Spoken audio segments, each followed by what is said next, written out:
I started in a man's world at quite an early age, and it was a challenge, although it was a challenge that I found to be not difficult.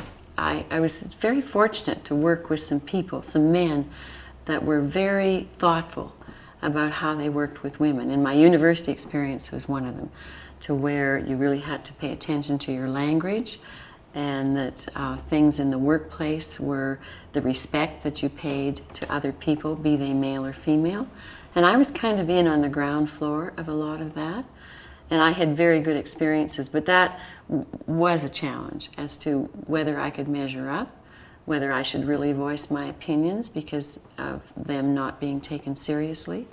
So that challenge, though, turned into an opportunity, and I would say that I've had a lot of very, very significant men in my life that have mentored me and have helped me to become the person I am, and have helped me think the way I think about a lot of things. I would class Peter Lougheed as one of my mentors, and he was very significant in how my life changed.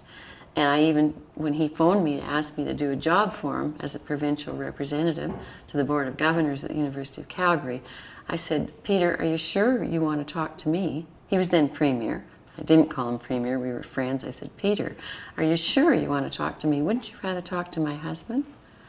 And he very gruffly said, "I know exactly who I'm talking to, Anne, and yes, I'm asking you to do it."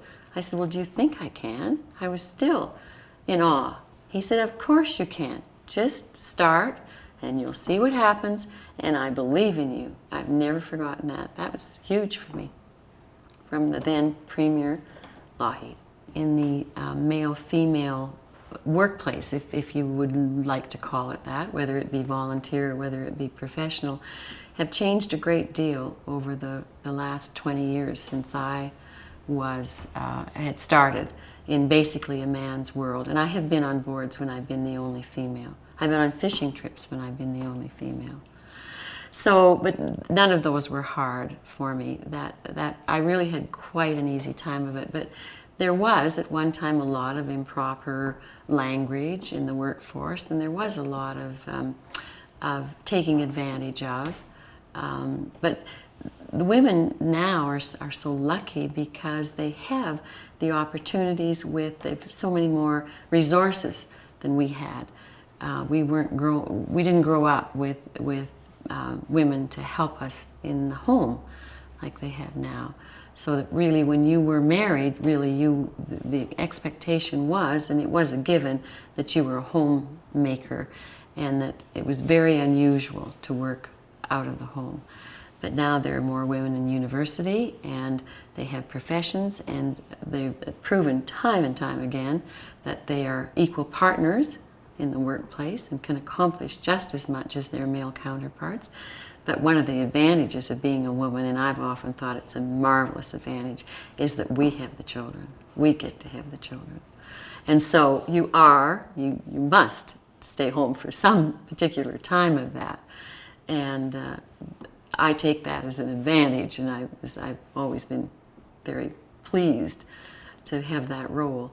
But the women that really don't choose that, and it is a choice, and a wonderful choice that you can certainly have a marvelous profession. And there aren't very many people that would stand in their way anymore.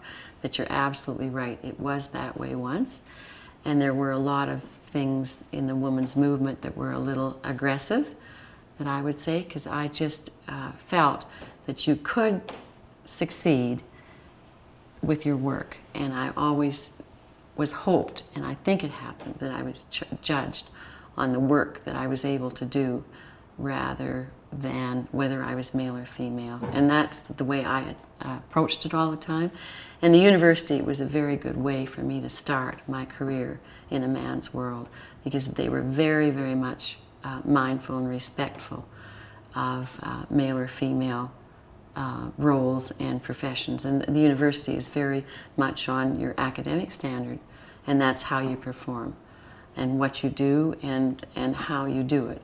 So again, that comes down to education. So there's been huge changes, and I think that women have such an advantage now, and it's just wonderful to see some of the successes that we have.